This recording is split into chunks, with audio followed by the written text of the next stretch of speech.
I would say my favorite Jim Leyland hand grenade blow up was in Montreal. We weren't playing very well, and Jim, after a game, completely naked, was in his office screaming, and the volume kept getting higher and higher and higher, and so everybody was sitting at their stool just wondering, okay, when's he gonna be done? So he comes walking in naked, he's screaming as he walks back in his office, and we're thinking he's done, and all of a sudden, whoosh, his voice raises again, I told you guys, and he's screaming, comes out again naked, he takes a porcelain dish that's full of pasta and slams it on the table, and it breaks, and the porcelain goes everywhere, it goes in the spaghetti and the salad.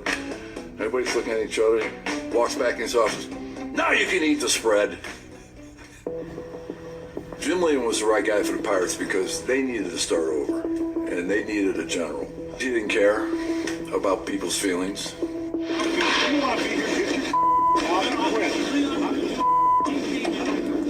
I think the biggest turning point of Jim's career as far as gaining respect was how he handled Barry Bonds in that situation. If there's anybody that doesn't have an ego, it's Jim Leyland.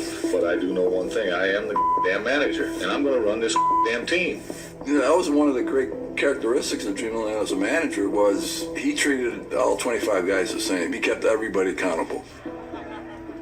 Jim Leyland was so good at reading human nature that he knew when he could get on somebody, and he knew when he could put his arm around somebody, and he could do it within a 5-minute period.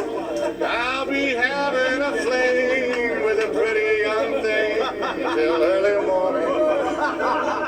Well, he did scream at me once for striking out too much when I first got to Pittsburgh. He called me Andy Van Strikeout. I didn't trade for you to come over here to strike out, Van Slyke. I got you so you could be an everyday player. Start playing like one. And he goes, what'd you think of that story? He was so dedicated to his job and so dedicated to his players that it was so genuine and authentic that you couldn't fake it. Don't get caught up in the expectations. Get caught up in how we're going to live up to those expectations.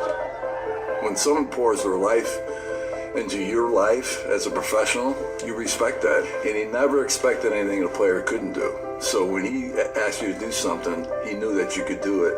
He actually gave you confidence and the ability to do your job. I was fortunate enough to coach for Jim Leyland. When I saw him manage a game in Detroit for 4 years, I really understood just how brilliant he was as a manager.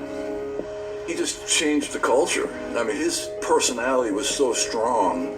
The one thing I think, more than anything else, Jim Leyland wanted to beat the other team every night.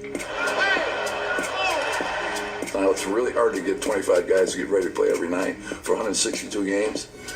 But he's in the Hall of Fame because he had the ability to do that. When I see Jim Leyland accept his award for getting in the Hall of Fame, it's just a reflection of what's so great about baseball. That hard work, doing things correctly, and not worrying about what other people think pays off. A world championship for Jim Leyland. He did everything right, and he got rewarded for it. I did my job, and I can look in the mirror. He's the best! He's the best! He's the best! He's baseball. He's everything good about baseball is Jim Leyland.